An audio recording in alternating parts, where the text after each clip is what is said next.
شخص ہے مشہد میں کہتا ہے کہ میرے 2 بچے اللہ نے مجھے عطا کیے، دونوں بیٹیاں عطا کی، لیکن اس کے بعد بھی میری بیوی کو کئی بچے ہوئے، لیکن مسئلہ یہ تھا جب یہ بچے پیدا ہوتے تھے ان کو آکسیجن اور سانس لینے میں بڑی پرابلم ہوتی تھی، یا بچے مر جاتے تھے یا ان کو آکسیجن میں رکھنا پڑتا تھا۔ تو میں نے بیوی کے بہت سارے چیک اپ کروائے تو ڈاکٹرز نے کہا ان بیوی کا جو رحم ہے جہاں پہ بچہ ہوتا ہے وہ تھوڑا ایب نارمل ہے، وہ اس طرح ہے کہ وہاں آکسیجن صحیح نہیں جاتی، اور جو اگر بچہ وہاں رہے گا تو یا مر جائے گا یا پیدا ہوگا اس کو سانس کے مسئلے ہوں گے۔ تو میں نے کہا بس پروردگارا، بہت متدین اور متقی آدمی تھا، بیوی متدین تھی، کہا میں تھک گیا ہوں، کبھی اس ہاسپٹل میں، کبھی فلاں چیک اپ، کبھی فلاں اسپیشلسٹ کے پاس، کبھی نامحرم ڈاکٹروں کے پاس، مجبوری کی حالت میں جانا پڑتا ہے۔ کہتے میں تنگ آ گیا تھا، میری غیرت اجازت نہیں دے رہی تھی۔ میری بیوی نے کہا بس بچے نہیں چاہیے، میں بھی ہاسپٹل میں یا ڈاکٹرز کے چکر میں نہیں آنا چاہتی۔ تو کہتے ہم پریشان تھے، ہم نے ارادہ کیا بس اب یہ 2 ہی بچے اور انہی کو رکھیں گے اور آگے مولاد نہیں کریں گے، کیونکہ ہم تنگ آ گئے تھے، بہت سارے شرعی مسائل بھی پیش آ رہے تھے اور میری غیرت بھی اجازت نہیں دے رہی تھی۔ تو لیکن اچانک سے میری بیوی کو پھر دوبارہ حمل ہو گیا۔ اب ہم نے ارادہ بھی کیا تھا لیکن دوبارہ حمل ہو گیا، اب میں پریشان ہوگا کیا کریں اس بچے کا۔ کہتا کافی عرصہ گزرنے کے بعد تقریباً 8-9 مہینے گزر گئے، اور اتنے میں ایک جگہ مجلس ہو رہی تھی امام موسیٰ کاظم کی نسبت سے، یا کوئی امام حسین کی مجلس تھی، میں اندر گیا، وہاں پر یہی واقعہ سنا کہ ایک درندہ بھیڑیا امام کے پاس آیا، اس کی بیوی کو بھی یہی مسئلہ تھا۔ میں نے کہا یہ تو ایگزیکٹ میرا مسئلہ ہے جو منبر پر بیان ہو رہا ہے، اب یہ مشہد کا واقعہ ہے۔ کہتا میں فوراً واقعہ سننے کے بعد وہ سنا رہا تھا، میں زار و قطار ہو رہا تھا، مولا اب یہ بچہ میرا ہے یا مرا ہوا پیدا ہوگا یا پھر اس کی سانس ہوگی، میں ڈاکٹرز میں نہیں جانا چاہتا، یا مرد ڈاکٹر ہیں، خواتین کی کمی ہے، بہت متدین ہوں، میری غیرت اجازت نہیں دیتی، میں اور میری بیوی تکلیف میں کیسے کروں۔ کہتا اتنے میرے ذہن میں خیال آیا، میں نے کہا وہ حیوان ہے جب مشکل میں گرفتار ہوا، اس سے یہ معرفت تھی، اندر اس کا خالص تھا، اسے پتا تھا کہ مجھے امام کے در پہ جانا ہے، اور اے بندے خدا تو 7-8 سالوں سے ہاسپٹلز کے اور ڈاکٹرز کے دھکے کھا رہا ہے، امام رضا کے در پہ تو ایک بار بھی نہیں گیا اپنے مسئلے کو حل کروانے کے لیے۔ یقین، قلب سلیم۔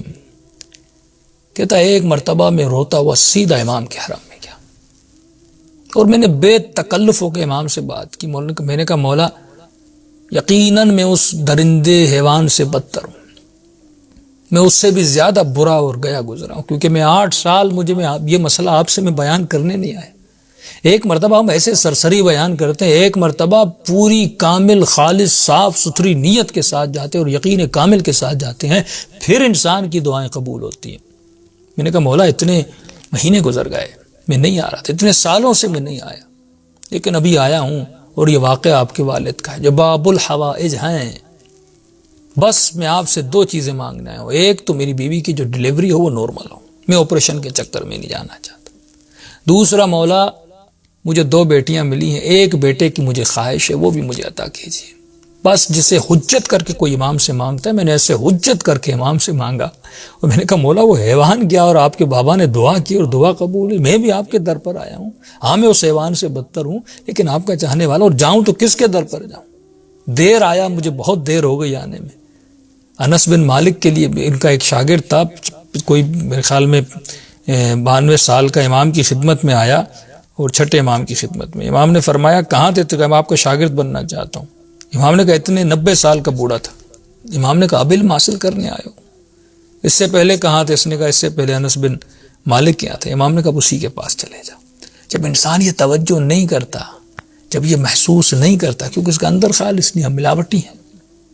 کہتا اتنا ہوا، اچانک میری بیوی کو تھوڑا عرصے گزرنے کے بعد اس کو درد شروع ہوا، میں فوراً ڈاکٹر کے پاس گیا۔ ڈاکٹر نے کہا اگر نارمل ڈیلیوری ہونی ہوگی تو 1-2 گھنٹے میں ہو جائے گی، اگر نہ ہوا 1-2 گھنٹے میں تو آپ کو ہاسپٹل لے آنا پڑے گا، پھر وہی آپریشن، وہ سارے چکروں میں آپ کو جانا پڑے گا۔ کہتا بیوی کو گھر لے آیا، اور جو ہے اس کے درد اور زیادہ ہوئے۔ اتنے میں نے اپنی بہن کو فون کیا کہ آپ جلدی گھر پہ آئیں، اور میں نے کہا آپ گھر پہ آئیں، اور میں گھر سے نکلا اپنی امی کو لینے کے لیے، کہ کہیں ان کی والدہ کو لینے کے لیے، بیوی کی والدہ، کہیں ایسا نہ ہو کہ کل کوئی بچہ مر جائے یا بیوی کو کچھ ہو جائے تو وہ کہیں کہ آپ نے اکیلا چھوڑ دیا تھا۔ تو میں فوراً نکلا والدہ کو لینے کے لیے. تو راستے میں جیسے جا رہا تھا میری پھر نگاہ گنبد امام رضا پر پڑی. میں نے کہا مشکل وقت ہے، تم کہاں جا رہے ہو؟ فوراً میں امام رضا کے حرم میں گیا. حرم میں جا کر میں نے مولا کے سلانے پہ فوراً جا کے میں نے جا کر دعائے توسل پڑھی. اور میں نے کہا مولا وعدہ تو یاد ہے نا، میں نے آپ سے آ کر کہا تھا مجھے 2 چیزیں چاہیے، ایک تو نارمل ڈلیوری اور دوسرا مجھے بیٹا چاہیے. میں نے دعائے توسل پڑھی، میں نے کوئی نماز نہیں پڑھی، کچھ بھی نہیں کیا، بس امام سے یہ کہا اور روتا. میں نے کہا مولا اب میں کہیں اور نہیں جاؤں گا. کہتا یہ دعا کر کے میں حرم سے نکلا اور نکلنے کے بعد میں گھر گیا. یہ واقعہ ہے جانے ہوئے شخص کا. میں گھر گیا، اب گھر کے دروازے پر پہنچا اور گھنٹی دی کہ دیکھوں اماں کی آئیں، بہن آئی کہ نہیں آئی. دروازہ کھولا تو میری بہن دروازے پر تھی، اور جیسے میں دروازے پہنچا کہا بھائی مبارک ہو. میں نے کیسی مبارک؟ کا بچہ پیدا بھی ہو گیا اور اللہ نے تجھے بیٹا عطا کیا ہے. کہ اتنا سننا تھا. اس کی بہن کہتا میں وہ گھر کے دروازے پر ہی بیٹھ گیا اور بلند بلند آواز میں رونے لگا. میں ضبط نہیں کر پا رہا تھا. بہن نے کہا کہ ہمسائے کیا کہیں گے، کیوں رو رہے ہو؟ کہ گھر کے اندر آؤ. کہ گھر کے اندر گیا، دیوار سے سرہانہ لگا کے بلند بلند رونے لگا. بہن نے کہا رو کیوں رہے، خوشی کا موقع. کہ امام رضا نے اپنی حاجت پوری کر دی اور مجھے کر کے دکھایا. اگر تیری نیت خالص ہو عزیزو، اگر خالص نیت سے تمہارا عمل بجا ہو تو اس طرح وہ عطا کرتے ہیں. کہ جو معاملہ میرے درمیان اور امام رضا کے درمیان تھے وہ واقعاً وہ باب الحوائج.